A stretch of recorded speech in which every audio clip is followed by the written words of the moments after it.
Buenos dias, bom dia. 2 more days. Just gotta hang in there. Some people will stay for the Andes workshop, so they have 4 days too. More power to you. All right, so the last 2 lectures are gonna be more on what I do, my research projects, kind of giving you specific examples of all of the stuff that we've been talking about during the week, different ways of looking for dark matter. So today we're going to talk about in more detail the SuperCDMS experiment. So this is intended to be a little bit lighter in the sense that I'm talking specifics about my experiment, so you can think of it more as a seminar and less as a school where you're trying to like understand every single equation that I put up on the board. I know your brains are kind of fried right now after 2 weeks of this, so you know, you don't have to follow absolutely everything. It's kind of more, hey, this is a good example of what it looks like when we're actually trying to get one of these detectors to work. Okay, so one of my main research areas is working on the SuperCDMS Snow Lab experiment, and you know, this is one of 3 generation 2 dark matter experiments funded. That's just how they're defined by the Department of Energy, and funded in the U.S. by DOE and the National Science Foundation. There's also we have Canadian funding as well. The experiment is located at Snow Lab, and we're going to be focusing on 1 to 10 GeV dark matter, you know, kind of light dark matter, light WIMPs. That kind of nuclear recoil is the main objective, and how the experiment is designed is to maximize the sensitivity in that area. But as we'll see, and we've talked about, all of these dark matter experiments are able to look for dark matter in different ways. So we'll talk a little bit about that toward the end.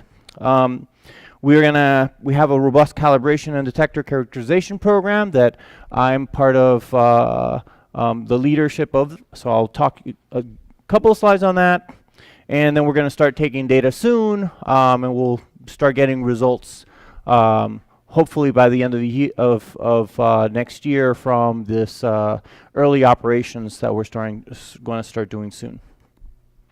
So just to review, you know, we talked about different technologies. SuperCDMS is a cryogenic crystal detector. We use high purity germanium and silicon crystals. We make, you know, a sensor that's kind of this big, and then we make arrays of them. We put them in a big cryostat. These are transition edge sensors, so we had the talk, so I'm not going to go over transition edge sensors again, but we use these transition edge sensors, which are very sensitive thermometers that are superconducting, and we pattern them along the entire crystal so that we can absorb energy when it's deposited anywhere in the crystal. We have 2 types of detectors. We have these IZIP detectors, and then the high voltage detectors, and they're have pros and cons to each. It's just the way that we read them out. The IZIPs have better background rejection, whereas the high voltage mode will give us better low threshold sensitivity. So let's start with the IZIP detectors. This is kind of the standard CDMS technology that we had in the previous experiment called SuperCDMS Sudan, which was an experiment located in Minnesota. And these are called interleaved Z-sensitive ionization and phonon detectors, or IZIPs. We get, again, this is supposed to be a 10 to the 6th rejection of electron recoil backgrounds. And we do that by the standard fare of looking at both ionization and phonons.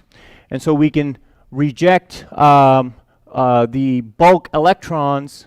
Oh, sorry, that got cut off.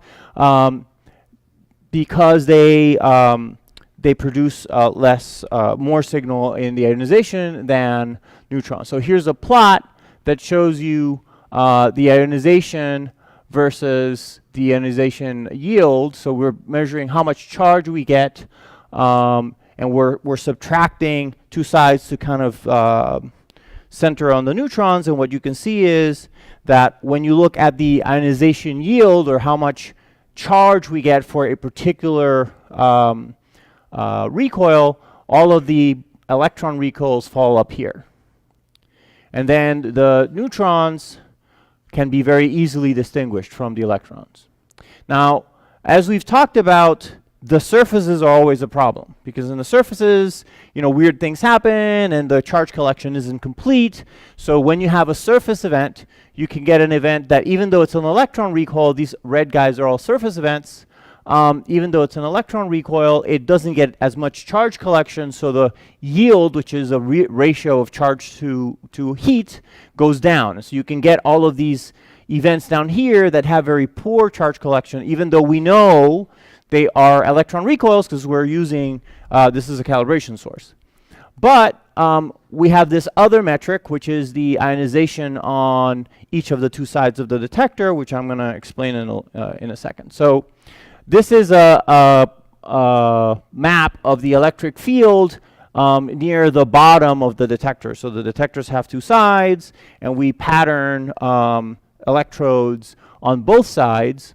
And what happens is that we have this interesting patterning where we have the phonon sensors at 0 volts, and then we interleave them. This is the interleaved part with the charge sensors that are at some higher voltage. So you have something at 0 volts and something at 2 volts. And then on the other side, the charge electrodes are going to be at -2 volts. And so you end up with an electric field that looks something like this.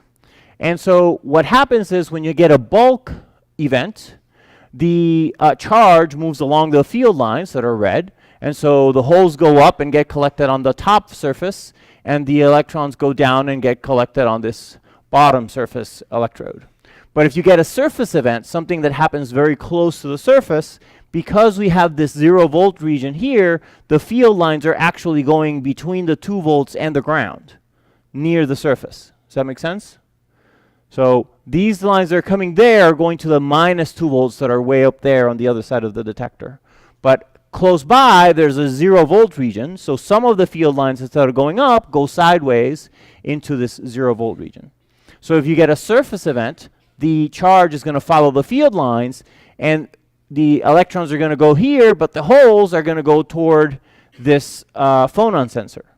And so when you have a surface event, you'll get a charge signal on one side, but the opposite side's charge channel doesn't see very much or anything at all. And so that's what we're plotting on this x-axis, is the difference between the two sides. And we have a source on only one side, and so you can see that we get a very good discrimination of that surface event source from the bulk neutrons. And so we can basically make a cut where we make a little box and throw out all of the surface and bulk electron recoils. So this is what the detector looks like. And you can see this patterning on the surface. We have 4 different phonon channels, and we'll discuss how these work in more detail, and 2 charge channels on each side. And so the other side of the detector on the bottom looks very similar to this. So let's talk about how these things work. This is the SuperCDMS Snow Lab design with 4 channels. I'm going to, just because my slides are a little bit older, I'm going to talk to you about how these work in the pattern of the SuperCDMS Sudan detectors. So these had this triangular shape to them. So they only had 4 channels on the top and 4 channels on the bottom, but the principle of how they work is the same. It's just the pattern of the detectors are different. So what you see is this interleave design where you see all these blue beads. Those are the phonon sensors, interleave with the thin lines, which are the charge sensors. And the charge sensor is just an aluminum trace that's going to be biased, and electrons are going to flow into it, and we're going to collect a charge on them. Whereas the blue beads are a lot more complicated, and we'll go through those in more detail. So when you have, so the charge sensors, again, the thin lines, are divided into two channels. One that basically covers the interior of the detector on one side, and then an outer ring that helps us throw out events that happen near the outer surfaces. And so we have these two charge channels, the inner one and the outer one, which is kind of grayed out here. And again, we have this field structure because of the interleaving. So here I'm showing the a cross section of the entire crystal. So again, if you have a bulk event, then the field lines are straight up and down, and so the charge goes one way, the holes go one way, the electrons go the other way, and you get signal on both sides. In this image, the red dots are kind of going sideways, and this is just one of those interesting things that we found out as we learn more about these detectors, that electrons in these crystals don't follow the electric field lines. And they don't because it's a crystal structure thing. The electrons have an effective mass, and it turns out that they actually go at an angle because of the orientation of our crystal and the way that it was grown. So the electrons actually go at angles unless you put a high enough field, in which case then they'll just go straight up. But at these low fields, they actually follow this angle through the crystal. So you end up with a charge collection that goes like that, and then a whole collection over here. Whereas a surface event, again, basically you get all of the charges follow the field lines and stay right there. So that's the charge. The phonon channels have, in this design, 3 in the middle and 1 on the outer one. Again, this is the Sudan design. And each of these little beads looks something like that. We'll talk about those more in a little bit in the next slide. So when you have an event, the event releases, basically you're hitting a nucleus. That nucleus vibrates the crystal, and phonons get released, right? So that's the heat, that's the recoil energy of the event goes into ionization and into heat. And so the heat is the crystal vibration. It's like a bell, right? You're hitting the crystal starts to vibrate. Those vibrations we can think of as, in a perfect crystal, you would think of them as particles called phonons that are rattling around this box, right?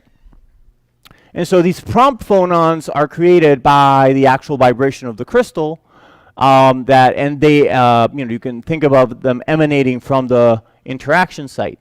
Now, as the charges move across the crystal, the charges, the crystal has some actual, it's a semiconductor. So there's resistance, there's work that you have to do to move the charge across a semiconductor.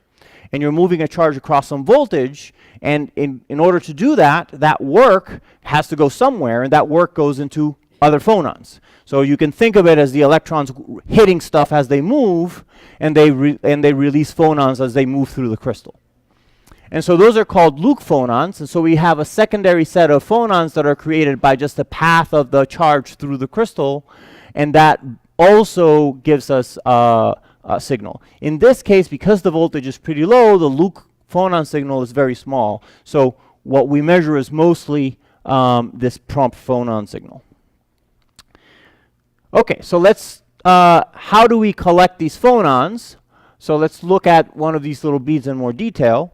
So we have the string of phonon sensors. They look something like that. And so if you zoom into one of them, you get something that looks like this.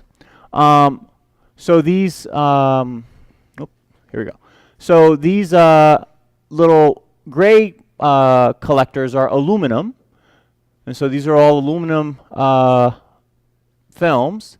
And then in the middle here is this blue structure. That blue structure is the transition head sensor. And actually, if you zoom into that, let's turn it around so I can fit it in the slide, the little line in the middle is the actual transition head sensor. So this is the film that is biased in its superconducting state. These little tabs on the side are to connect the aluminum to the TES. So how this works is you have an event in the crystal. Oh, yep. This is microns. Sorry, maybe the next one says yeah. So these are microns.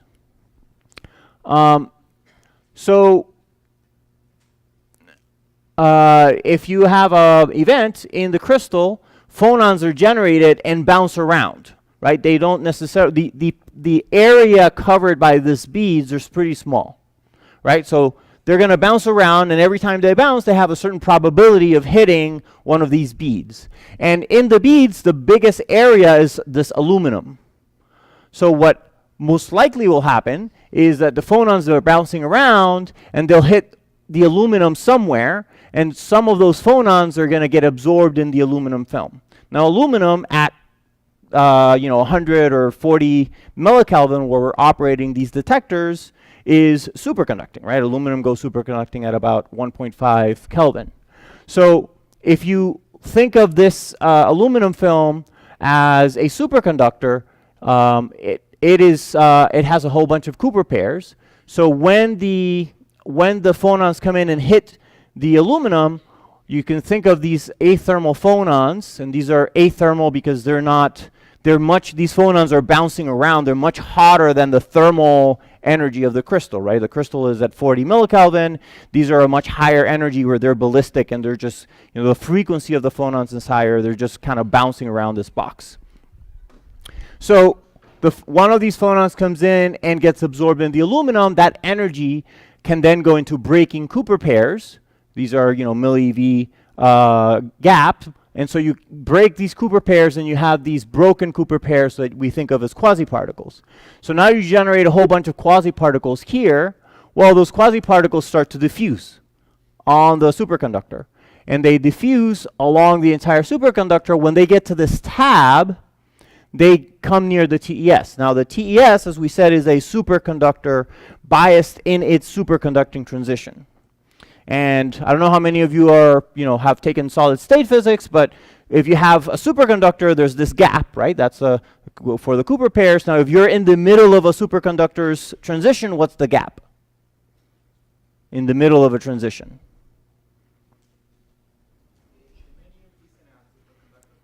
No, the germanium is a semiconductor. So we're talking about the aluminum here, which is superconducting, and then this transition-edge sensor, which is actually made out of tungsten. It's just a small tungsten film. So if it's in the middle of its transition, the gap is basically 0 because it's right at the middle of the transition.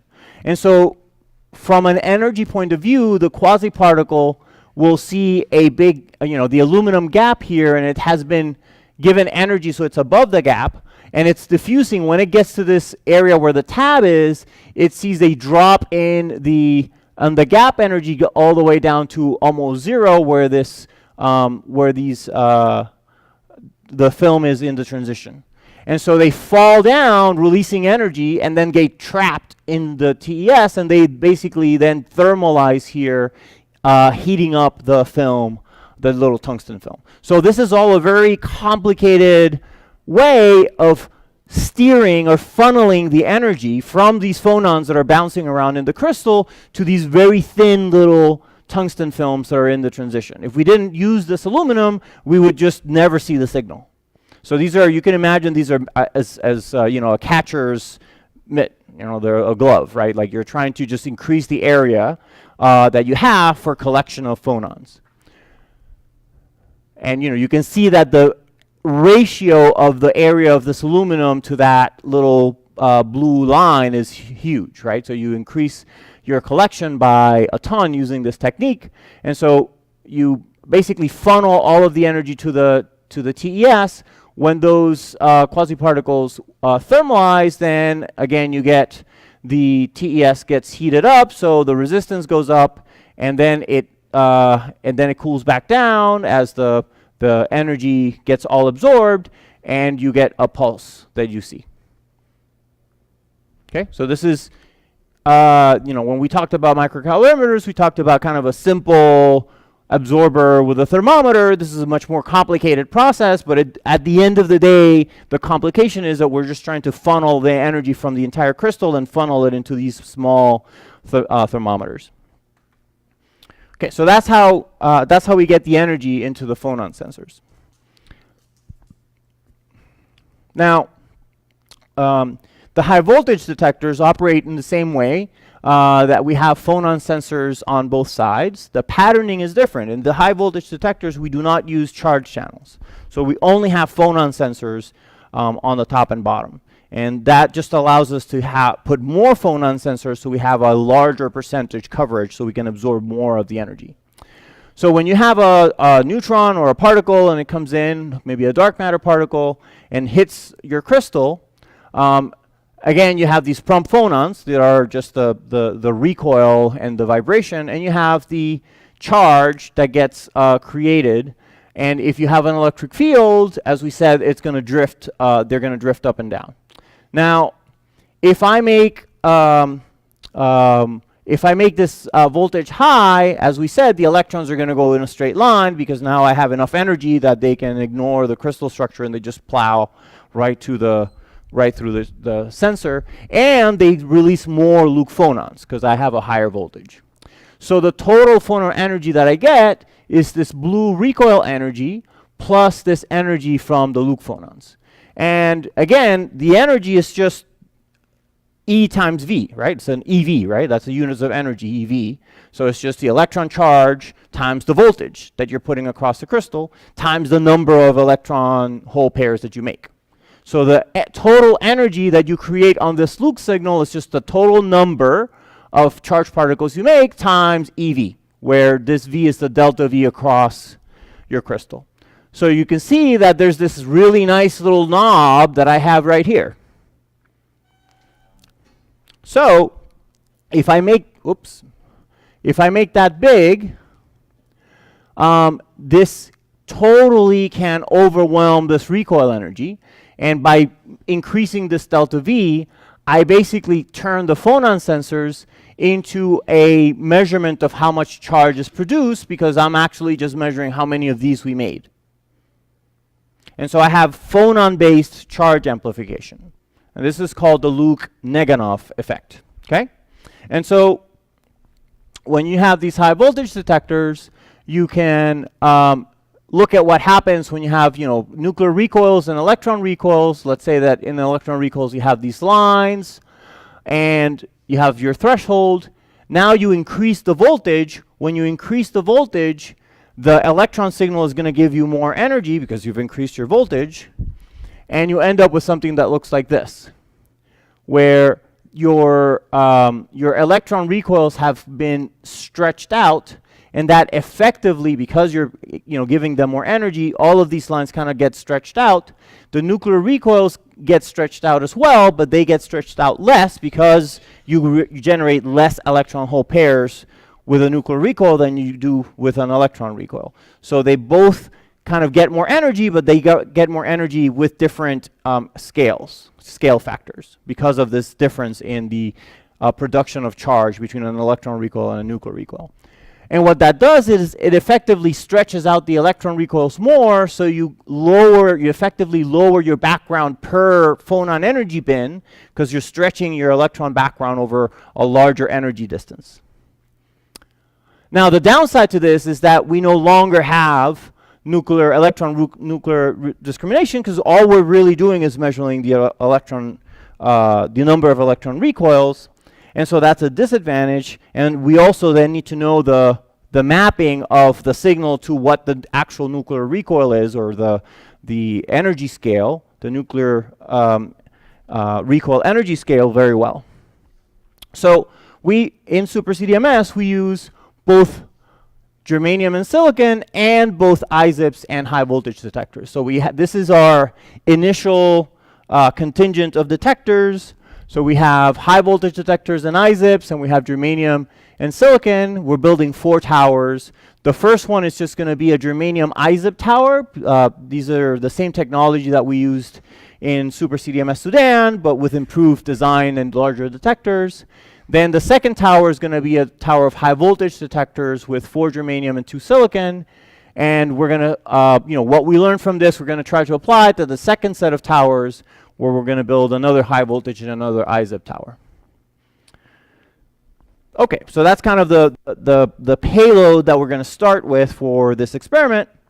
And this experiment is going to go into the Snow Lab facility that you already heard about yesterday. And we're going to be actually pretty close to Pico, right? Pico is here. So Pico's right there.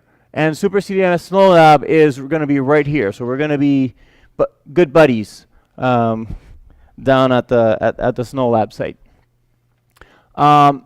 So this is so Pico's kind of like over here, and this is a CAD of what the experiment is going to look like.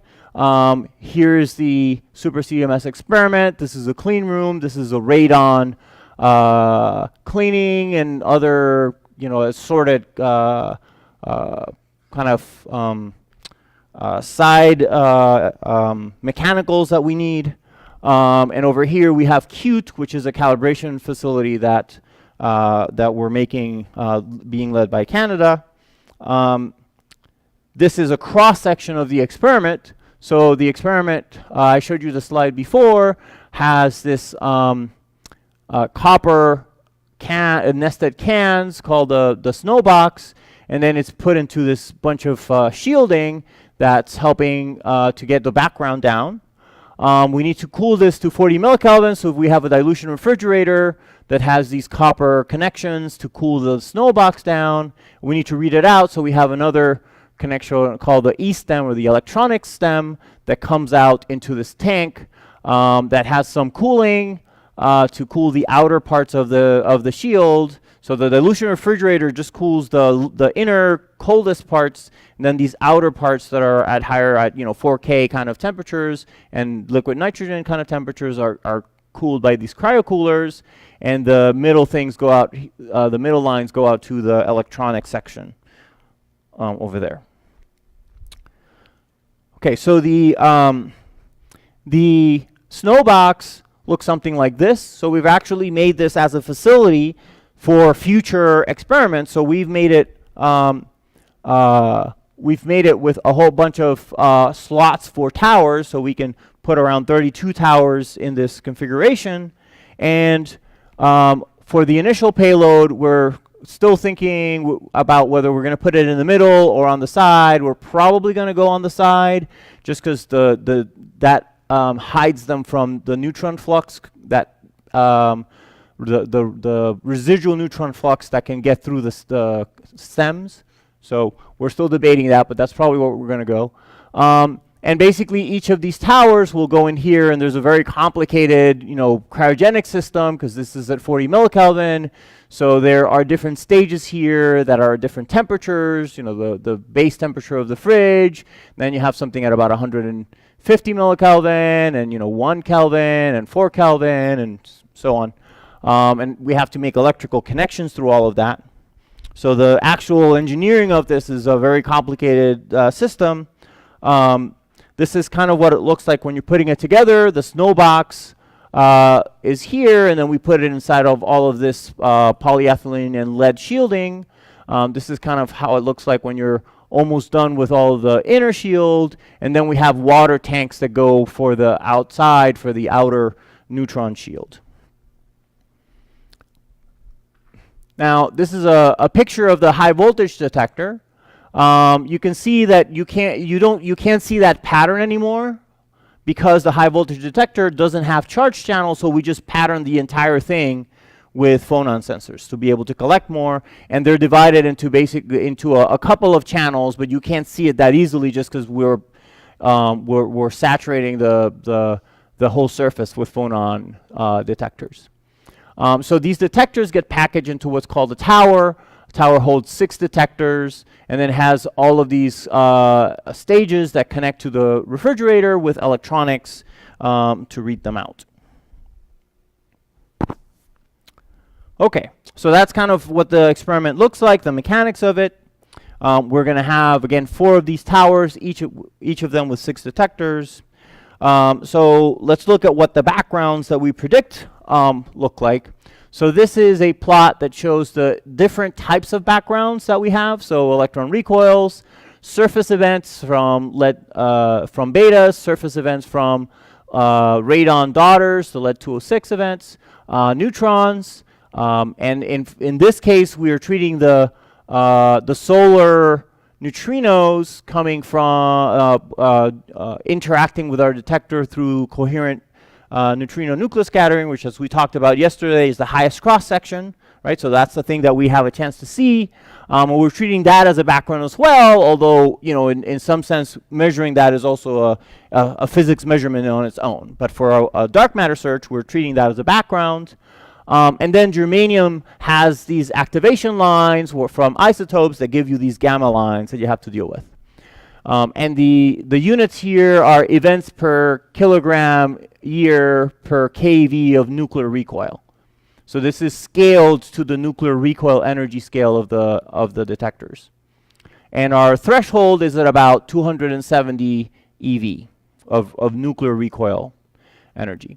So this is the spectrum. Now, as we said, the IZIPs have the ability to discriminate between electron recoils and nuclear recoils. So once you do those cuts and you throw out all of the events that we know are electron recoils, this is what you end up with. So at higher energies, we can kill those backgrounds really well. As you go to lower and lower energies, it starts to get harder, so the cuts start to have to be less efficient, and so you start to bleed some background back into your signal. And this kind of shows you what a WIMP signal would look like for a 10 GeV WIMP and for a 1 GeV WIMP. So you can see that with a 270 270 EV threshold, the IZIPs would be able to see a 10 GeV WIMP, but it would not be able to see a 1 GeV WIMP.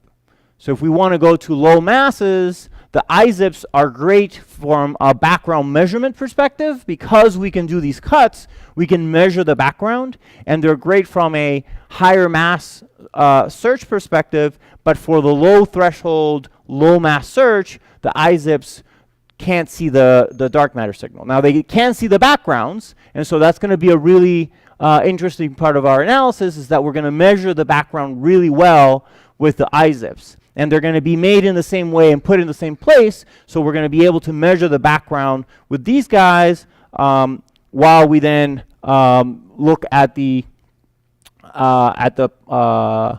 signal for the high voltage design. So now these are the germanium high voltage detectors, and there's similar plots for silicon, but I don't want to put a million background plots in my presentation.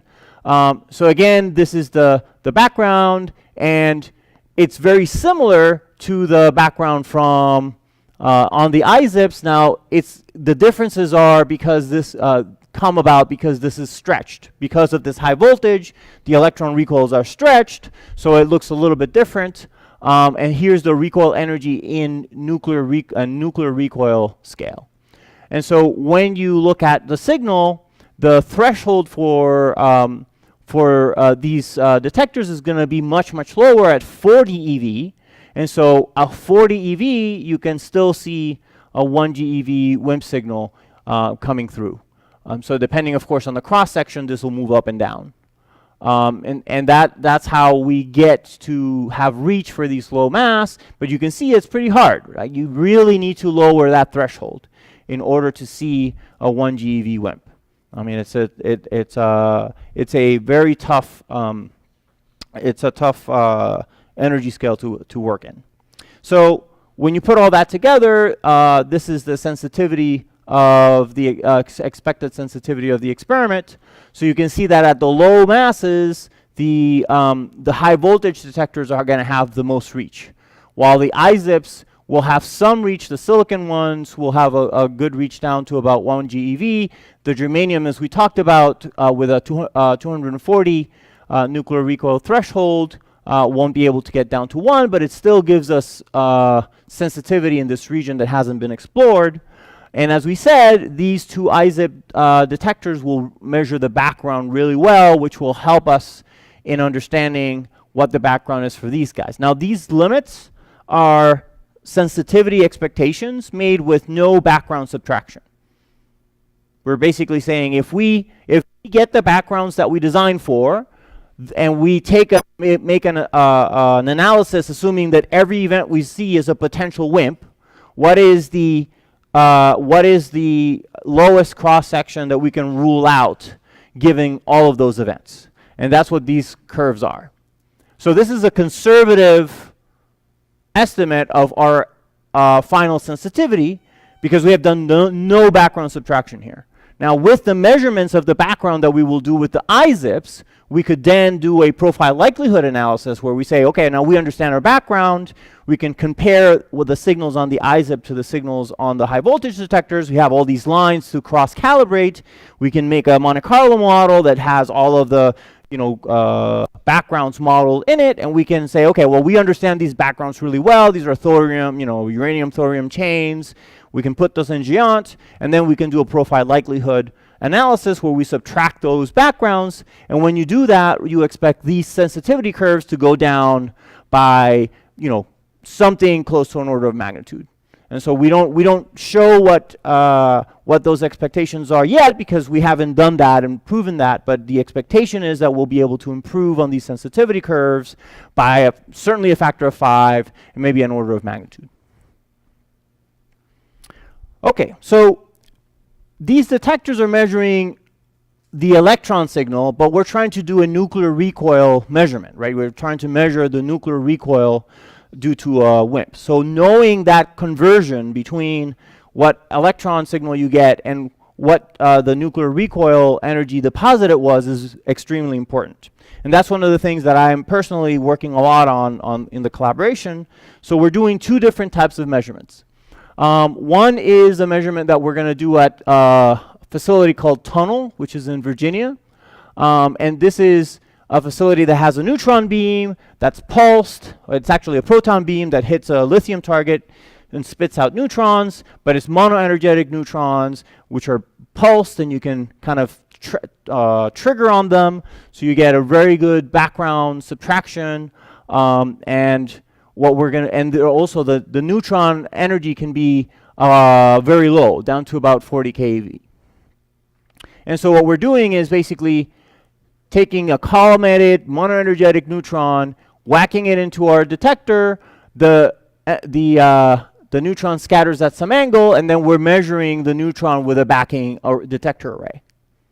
And we put our detector here in the middle. This is the setup. This is not our detector. We haven't gone there yet. This is just another kind of sample detector that they had. But basically, there's a lithium target here. The proton beam is coming through, and neutrons come in, hit your detector, and then scatter off and get sensed by these backing detectors. And if you get that angle, then you can do the kinematics, right? You have a monoenergetic neutron, you have the angle, you can backtrack exactly what amount of recoil energy was put into your detector. So this setup gives you the recoil energy, the true recoil energy of each event, and then you measure the response of your detector, and then you can say, okay, my detector gives this signal for this nuclear recoil energy. And so you can make that calibration really well. Now to do that, we're going to use these small detectors that I'm going to talk to you about in a little bit more. These are 1 centimeter by 1 centimeter by 4 millimeter high voltage electron EV scale detectors. So they're basically a SuperCDMS detector in miniature. And the reason that we're doing this is that our CDMS detectors are about 1 kilogram. And when you remember, we were talking about backgrounds on the surface, right? And right here, there's a ton of cosmic ray induced muons going through this room. So if you have 1 kilogram of detector, that detector starts to get saturated just by the cosmic ray events on it. So running a detector in the surface is really hard. And this facility is on the surface. It has very little shielding. And we don't have the money to build a ginormous shield on top of it. So running the full-scale size detectors at this tunnel facility is hard. Also, you have to take a dilution refrigerator to the location, which is a huge enterprise. And so what we're doing is we're doing these small detectors, which because they have a lot less volume, the rate of muons in them is much, much smaller, so it's a lot easier to just cut that out of your data. And we're also using a smaller refrigerator. This is a different type of refrigerator system called an adiabatic demagnetization refrigerator, which allows you to make a refrigerator in that thing is about this big. And so this is in my lab at Northwestern University. And we're preparing this to take these high voltage detectors and put this guy basically in here to do these measurements. Okay, so that's one of the aspects of this calibration. Now, That's going to give us the response of that small detector to nuclear recoils. And that'll give us a really accurate measurement of the ionization yield. How many electron hole pairs are made when I hit 100 eV nuclear recoil into the crystal, 200 eV nuclear recoil. I'll be able to make a plot of nuclear recoil versus how many electron hole pairs are made in silicon and in germanium. But it's not obvious that we can map that to the full-size detector, because this full-size detector may have some systematics that we need to understand, so we need to cross-calibrate the small detectors to the large detectors. So how do we do that? So what we're going to do is we're going to have a second facility. This one is called Nexus, the Northwestern experimental underground site at Fermilab. And this facility is actually located 100 meters underground in the Minos tunnel at Fermilab. So it's not super deep, but it's 100 meters of rock. And that's enough to kill most of the muon of the cosmic ray-induced background. It's not low background enough for a dark matter search, but for the calibration measurements that we want to do, it's great. So you've cut your background, and you can now run these big detectors. We're making a dedicated facility that has a big dilution refrigerator, and we're making our own neutrons with a DD generator that we're purchasing. So we're going to have a neutron source here that produces 2.5 MeV neutrons. It's going to shoot out into the detector tower, which you can kind of see there, and then they'll scatter off into this region where we'll put an array of backing detectors. So we're making our own neutron calibration facility that's underground, so it's low background, and it has the capability of running a full SuperCDMS tower, so we can calibrate exactly the same type of detectors that we're going to be running at SNOLAB in this facility. And this is another effort that I'm leading with my group at Northwestern. This dilution refrigerator is right now in boxes in France, and it's about to get shipped to Fermilab. So this fall, we're going to be putting this together and hopefully start taking data early next year. Okay, so that's kind of the SuperCDMS story.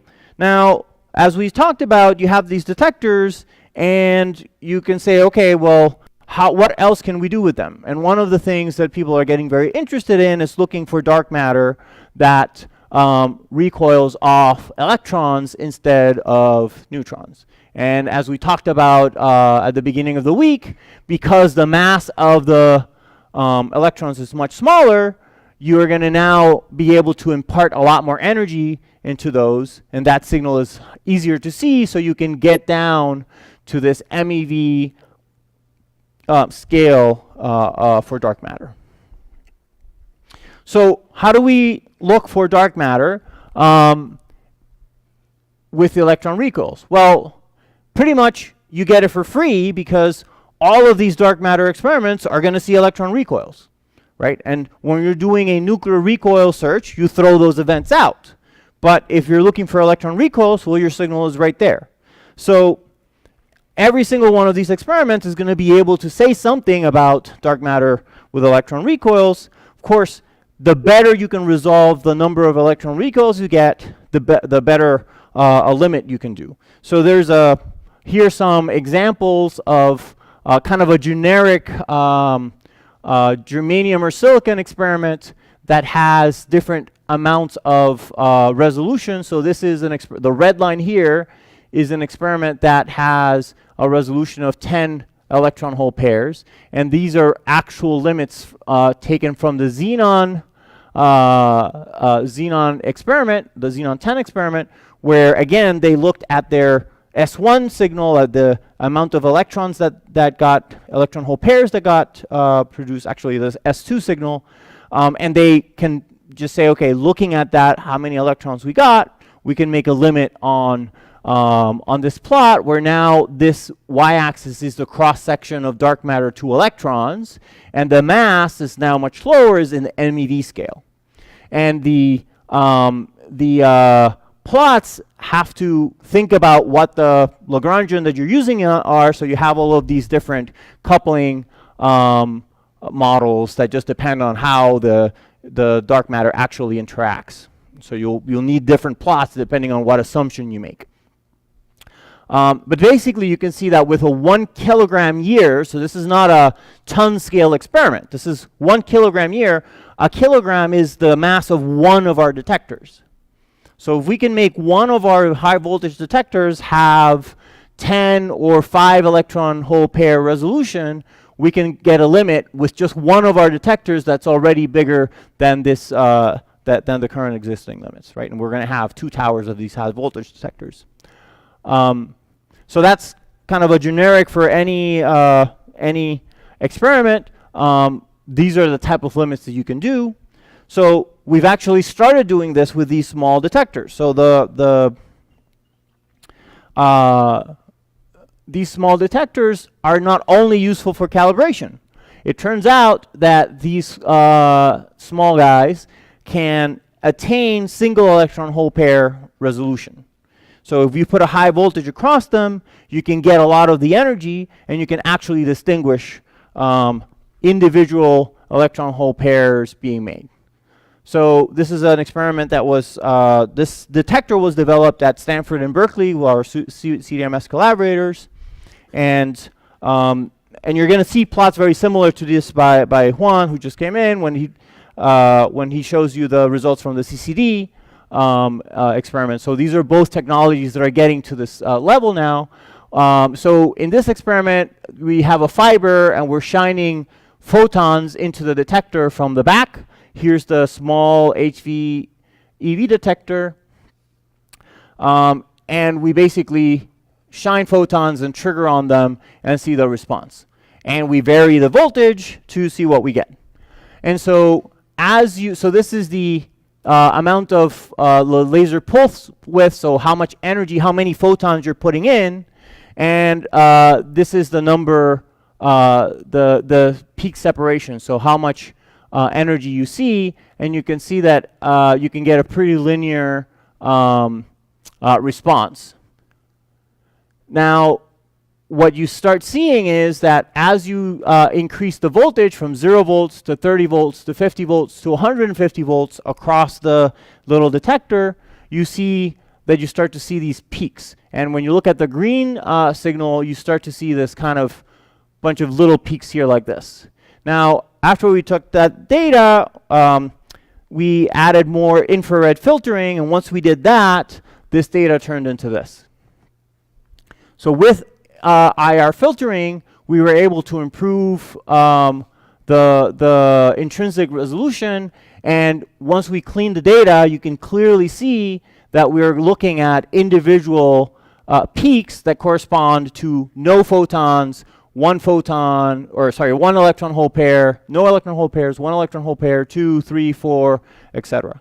And those, as we tune the amount of laser power, we can make that move up and down, and we're just seeing the Poisson statistics of how many photons arrive for the particular pulse width from the laser that we were using. And so this allows us now to really measure individual electron hole pairs, and you can now use that to, as we were looking at, to do a dark matter search. So this is just calibration data being taken at Stanford in their fridge. For the exposure is 0.5 gram days. So this is like, this is just, hey, let's take some data. We have data. What can we say about it? So this is not trying very hard, but once you have this single electron hole pair resolution, you can see this black line is the laser pulse that you, of course, throw out on your search, and then the data is this magenta stuff. And so, and when you make a model of what you would see if you had, for example, a dark photon signal from dark matter, you would basically see it coupling into the detector through electron hole, creating electron hole pairs. So you would, depending on its mass and its coupling, you would basically get some Poisson statistics of the events hitting your detector. So you would expect to see some peaks like this. And the magenta is the data, so the fact that we didn't see a peak like this corresponding to dark matter allows us to rule out that particular model of dark matter that we're plotting there. Does that make sense? So the black line is the laser calibration data. We know when we do that, we throw that out. That's just for calibration, right? So that data you trigger on, you know when you took that data, that goes out of your analysis.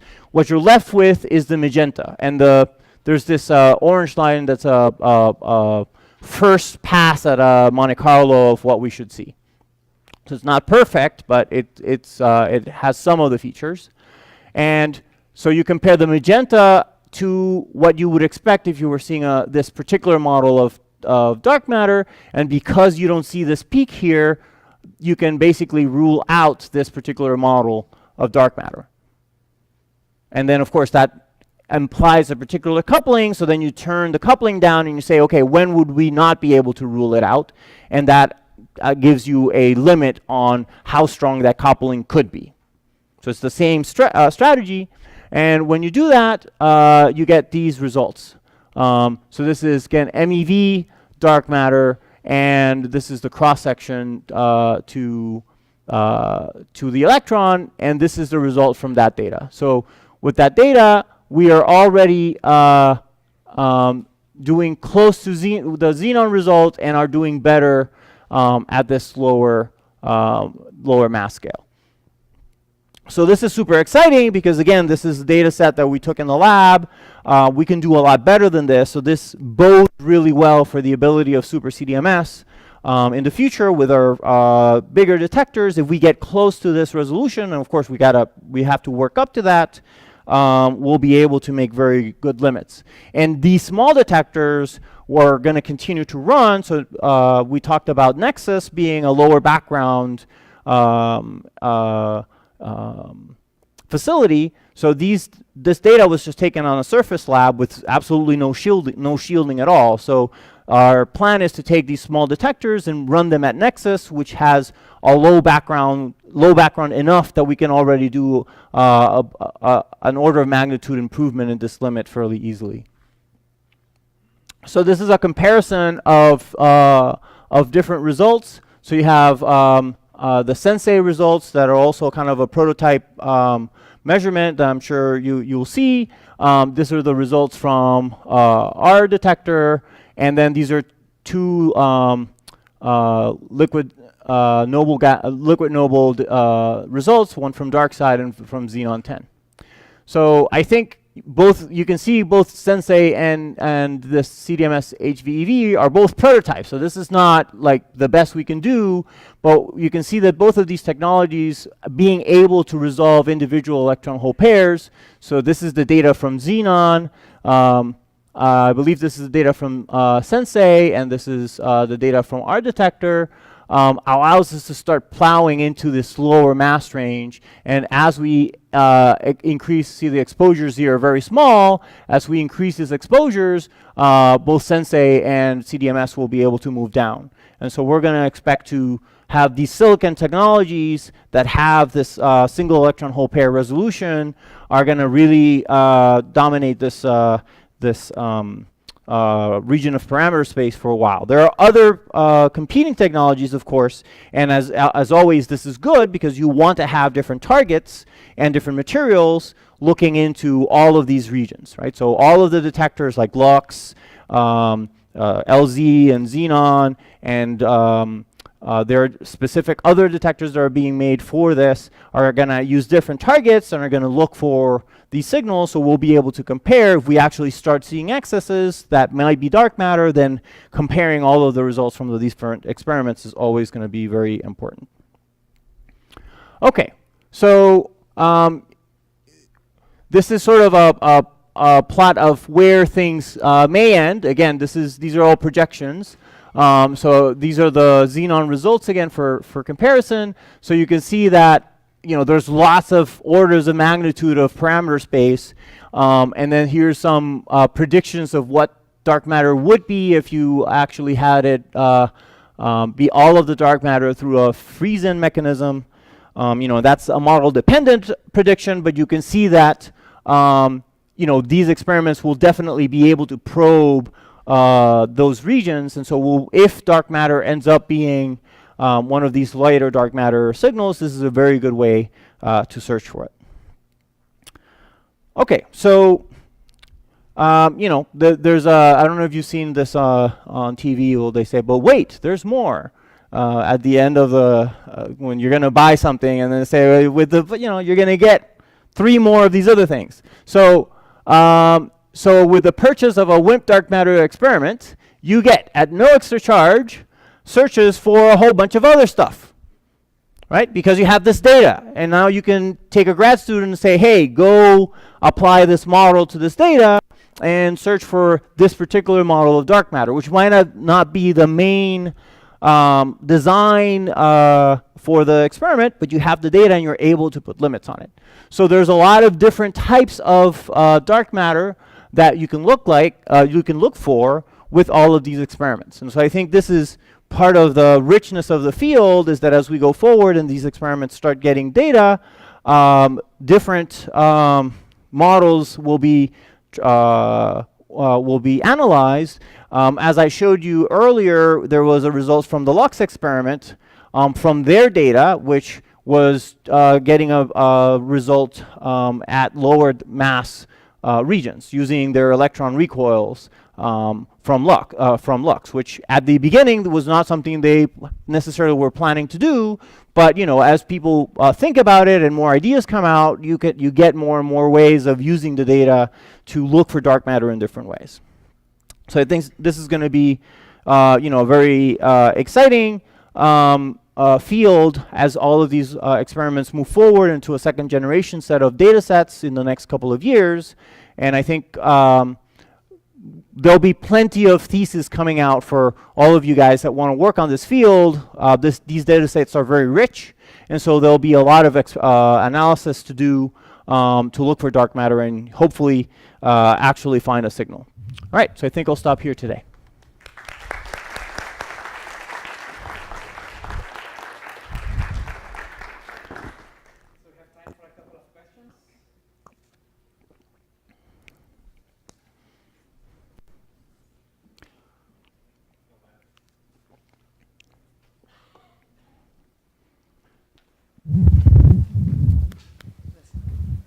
I'm sorry, but when you, in the previous slide, when you said you combine results, you said there were excesses in the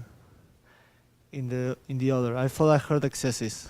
I said if we see excesses, yes. So at this point, we're just treating all of the signal we see as potentially dark matter, and we're just saying, you know, we're not claiming that we're subtracting any background. We're just saying, with what we have, what is the lowest cross-section that we can rule out with taking all of the events we see as if they could be dark matter. And so we're not in a regime yet where anybody in this particular mass scale is seeing an excess that is that might be indicative of a dark matter signal. But that is the hope, of course, that as we go forward and dig deeper into the parameter space, if it turns out that dark matter is here, then we will start seeing those excesses, and then we'll start to, you know, it'll be as in all these things, we'll have to say, well, is that dark matter, or is it a signal from one background that we didn't know about, that we don't understand? Is it a calibration thing? Is it a systematic, you know?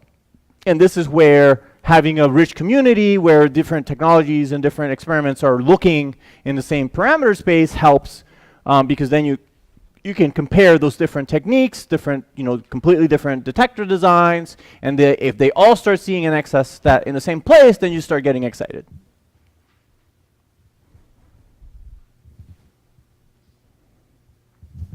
Next question. Hello. I don't know if you've said it, but what is the phonon efficiency detection? You detect all the phonons, or? Right. No, I don't think I did say it. So it depends on the design. So for the iZips, it can be you know, something like 12% of the phonon energy. For the high voltage detectors, we're trying to push that up as high as we can. We think we can get to about 40%. And you know, again, it depends. It's really just a matter of how much area you have And when you break Cooper pairs in the aluminum and that diffusion process happens, you can get recombination in the aluminum and the phonons go back into the crystal, and so you can lose phonons that way. So there's processes that make you lose some of the energy. We're not doing a thermal measurement. We're not measuring the total energy of the recoil.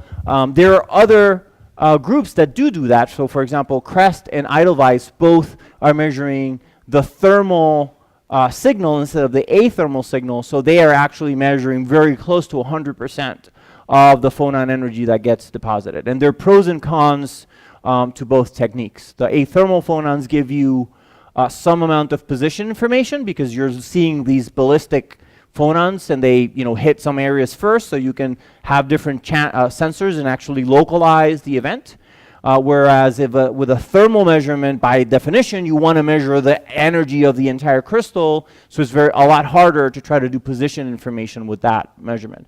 On the other hand, you're getting all of the signal, so if you have a good enough thermometer, in principle, you might be able to get to lower thresholds. Now, in practice, it turns out that because these crystals are big, if you're measuring all of the energy, you're also seeing all of the heat capacity. And the heat capacity of these crystals is large, so the athermal design allows you to decouple the heat capacity of the crystal, because the crystal is basically a box where athermal phonons are bouncing in, and the heat capacity that matters is the heat capacity of the TESs, which are very tiny. So that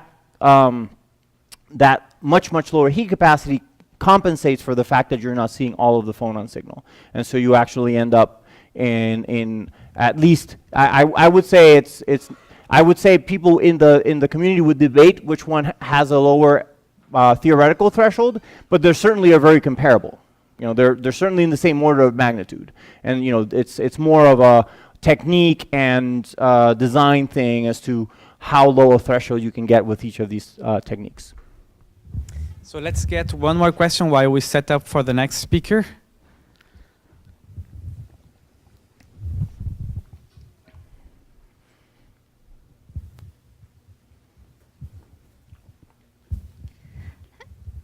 And about the phonon signal, if you have two events that are mainly at the same time, how long does it take? How can you differentiate the phonon signal of one event and the other?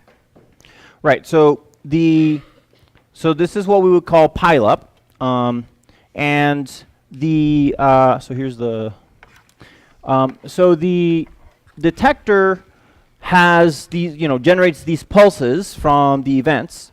And those pulses have a rise time, and then they have a fall time. So if you have two events that arrive exactly at the same time, it would be hard to differentiate those two events from a single event.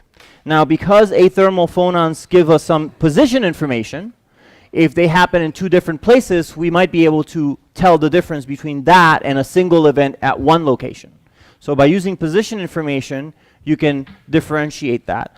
And also, they have to arrive exactly at the same time. If they arrive within 10 or 100 microseconds of each other, then you would see a bump in the rise time because you're actually adding two different signals together. And so by looking at the shape of the rise time, we can also differentiate a pileup event from a single event. So there's a combination of techniques to get rid of those. And then, of course, there's just the statistics of how often would you get two events depending on your background. If you're doing a low background experiment, that probability of getting two events exactly at the same time becomes very small.